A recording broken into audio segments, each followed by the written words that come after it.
Ayan mga paps, bali maglalagay po tayo rito ng extension roof para po dito sa may sa may banda po sa kusina o sa may CR.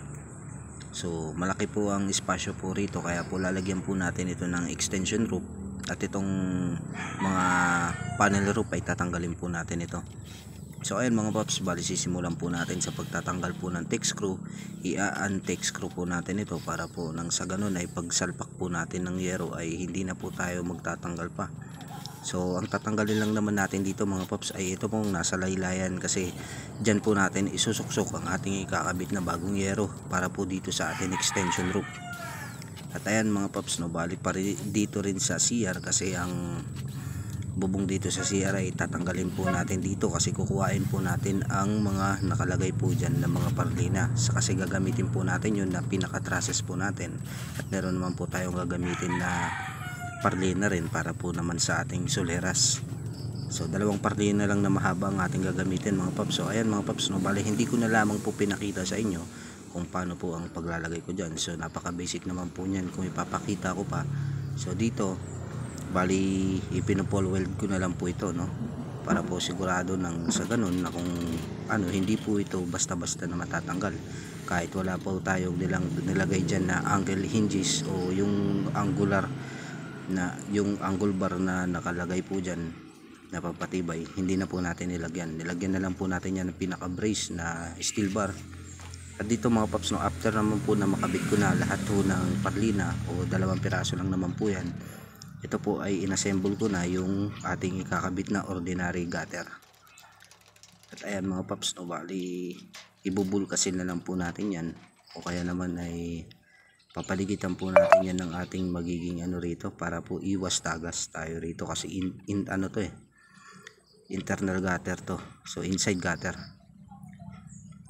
pati po yung pinagrebitsan ay atin pong lalagyan. So ayan mga paps, bago po tayo magkabit po ng ating mga yero na bubong rito, so uunahin po muna natin ikabit dito yung ating inside gutter, para hindi po tayo mahirapan kung ikakabit po natin ito, na halimbawa mauuna po yung yero, napakahirap po ikabit nito. So habang hindi pa po tayo magbububong ay kakabit po muna natin itong ating inside gutter. At itong ginagawaan po natin mga paps, ay dito po yan sa Tacloban City, dito po yan sa may barangay 105 Suhi, ayan sa may village 2.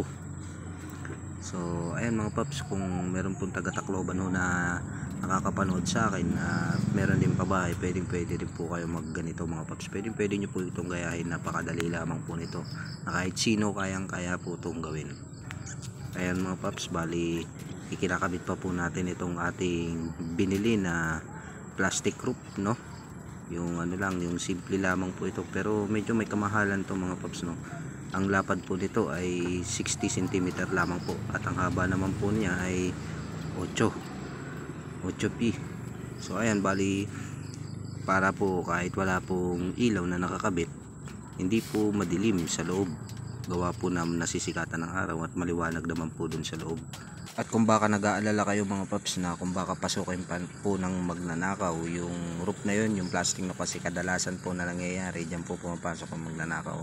So depende na lamang po yan mga paps sa inyo, kung lalagyan nyo po yan ng another na suporta dun sa pinakailalim, pwede nyo po siyang lagyan mga paps ng screen, o kahit na ang importante lang naman dyan mga paps, kaya po nilagyan po namin yan, para po pagsikat ng araw ay maliliwanagan po dun sa loob, Ganoon lamang po mga paps. So simpleng idea po mula po kay Paps TV, at wag nyo po akong kakalimutan na i-subscribe at i-follow, o kaya naman mga paps ay i-like naman po ang aking video, napakalaking tulong na po sa akin yan. So ayun mga paps, napakasimpleng bagay lamang po, marami po kayong matututunan dito sa aking channel.